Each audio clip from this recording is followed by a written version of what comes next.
Okay, Secret Origins, the story of DC Comics.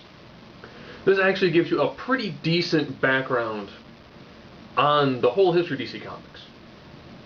From when they were doing from when they were doing pulp to the start of the superhero genre, all the way up to fairly recent, what they call the modern era comics. Now, do they gloss over a lot? Yeah, I mean you kind of have to when you're looking at 75 years worth of an industry.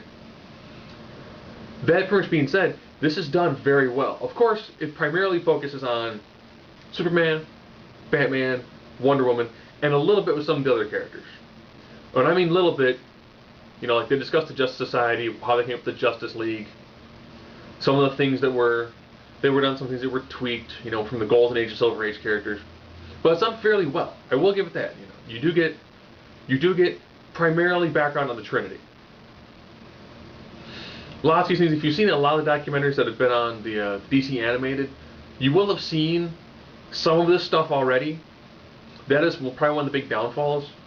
Is that if you have seen the other documentaries on like the Green Lantern DVD, the Wonder Woman DVD, you will have seen bits and pieces of some of these things already. They do actually have some pretty interesting interviews.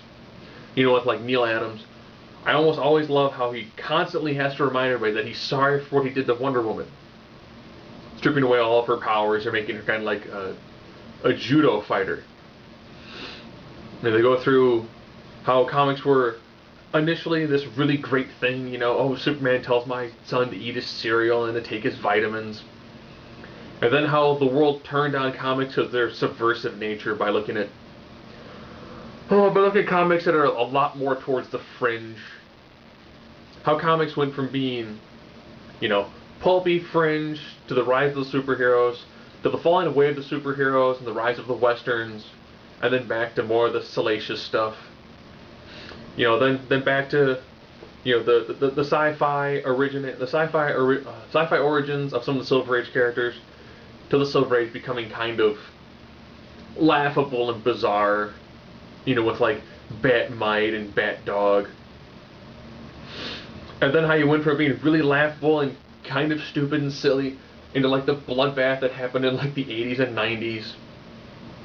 And then all things are kind of tilting back more towards trying to keep things, fun and not having every hero kind of walk around and kill everybody. That's a unique thing. You do get to see people talk about, there was that era where you couldn't really tell a hero from a villain. Everybody was like, oh, security guard. Well, if I kill him, I can get to my destination faster. And that's kind of unique. And probably one of the, it's like some emotional parts. One of the most emotional parts is a woman who's talking about the death of Superman. And she's talking about the scene where the Kents, they never got to bury Clark. Because Clark didn't die, Superman died. And Superman belonged to the whole world, not to the Kents. So the Kents had to bury like a box of like scrapbooking material and like some old stuffed animals. And as she's going through this, it's a really, really emotional moment. And it's weird because thinking it's a comic book character. It is a character who's existed for like 75 years, but still, it's a fictional character. And that actually goes to show there's a lot of emotion that actually goes into comics. As weird as it sounds, people who are on the outside looking in, yeah, it's a bunch of guys in spandex, fighting either villains in spandex or guys in robotic suits. But there's a lot more to it. In some cases when they go through, why do superheroes exist? Why, when you see the people who you see someone like Bob Kane, he was kind of a mousy, not really, big guy, didn't have a lot of money, so who's he write? He writes a guy who's take charge and a billionaire. The people who originated Superman, they weren't two big strong guys, so what do they write? They write about a guy who's bulletproof, who breaks into buildings, who stops bad guys, and then you know what? He's also a nerd. Clark Kent is a nerd. Superman is the person that almost everybody wanted to be. They even go over a little bit with something like Captain Marvel. Yeah, Captain Marvel for a while actually did outsell Superman. Why? You have a similar sort of character. You have, a big, strong, lantern jaw, flying, muscle-bound man. with a bunch of amazing powers. But with Captain Marvel, it was a little boy who said Shazam who got to become an adult. So when you're geared towards kids around that time, writing a comic where if you said a magical word, you could become as strong as Superman. It sells well, but it's the idea of escapism.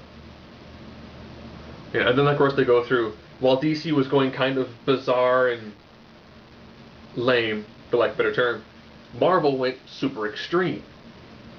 And started making these things that were really, really, I hate to say more adult, but I'll say more adult.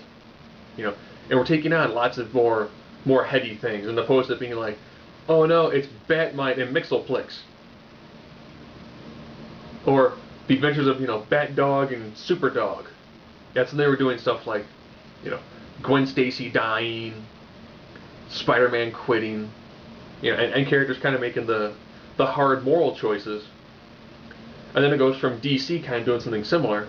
That was the launch of stuff like Vertigo, launch stuff like Wildstorm. And it's interesting, especially to hear some of the artists and creators actually discuss some of their work and what really drew them into the world of comics. So if you're a fan of DC Comics, this is actually a pretty decent watch. Is it as super in-depth as it could have been? No.